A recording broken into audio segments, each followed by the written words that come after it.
Hey everybody, Tim from Smart Home Mastery here, and if you've been watching any of my recent videos, you'll know that I made a pretty significant upgrade on my audio here in my home theater. Went from a basic Sony 7.1 AVR, which you can see down there at the bottom of my rack, to these new Marantz AV separates. You got the processor up on top there, and then the amp on the bottom. It's the AV10 and the AMP10. So a lot of people have been asking me to do a quick overview of this, so a review. So I figured I would do my initial impression here. And I'm just going to say initial impression because I've only run the Odyssey on this. I haven't tuned anything. I did look at the Odyssey settings, and I think there are some things I want to change in there. But, the initial setup was pretty good. Distances look decent. Some of the crossover points I need to change. But anyways, a lot of people were asking me to do a review, so I thought I would do just a quick what I think about these things right now. And I guess before I do that, let's just show the home theater here for those of you who haven't seen it. It's a 9.2.4 right now. We'll be going to a 9.4.4. Have two subs behind the screen here. Two 18-inch subs tuned for 17 hertz, and you can see behind the seating here. Well, it's hard to see, but these are cabinets right here, so there'll be two more subs being put in there that'll be firing towards the back of the cabinets. So I mentioned it's a 9.2.4 right now. Behind the screen I have the LCR speakers. So all the speakers actually are from DIY Sound Group, so you can look those up there. Behind the screen, my LCRs are Titan 615s.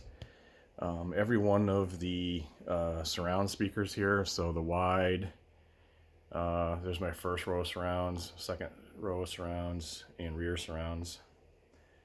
My projector, which is a JVC RS2100, also known as the NZ7. It's a laser 4K, 8K. Then, of course, the other side surrounds and the other wide.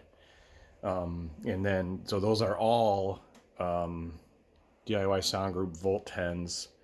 Those are coaxial speakers, 10-inch, obviously. Those are all imported cabinets. And then you can kind of see up there, I'll probably actually maybe better shot back here.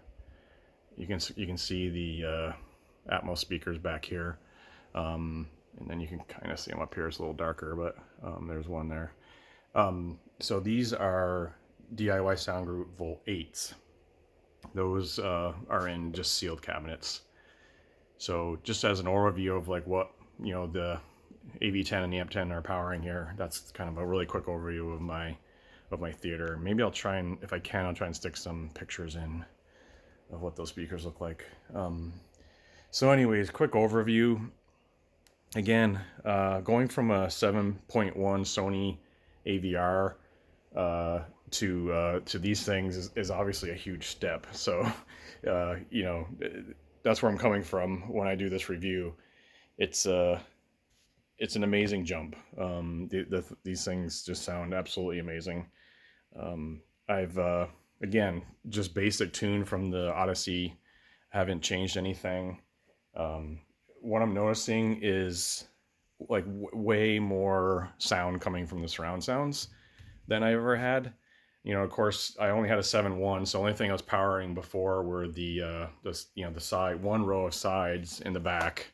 So obviously there's a lot more sound coming now anyways, because I have it, 9.2.4. So I got the wides being fed, and I got the Atmos. But even out of the side surrounds, I'm noticing a lot more audio coming out of them than I had with the Sony. Other big change I've noticed is in the bass. So again, behind the screen here, I got two good sized 18-inch subs, and those are ported and again tuned for 17 hertz. With the Sony, what I noticed with the Sony, again, just cheap Sony AVR still down here in the bottom in my rack.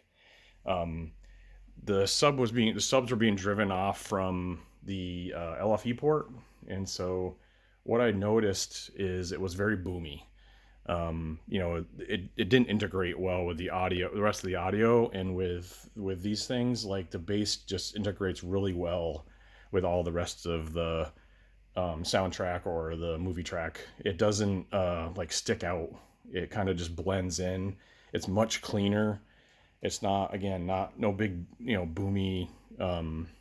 boominess that I got out of it from the Sony.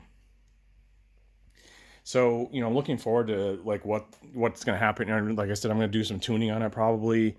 I know some things I want to change, and then actually Dirac is coming out for these too in supposedly the March timeframe.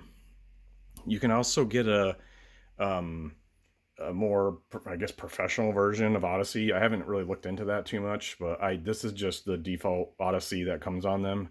But you can purchase a more advanced one. Apparently, I haven't really looked to see what the difference is.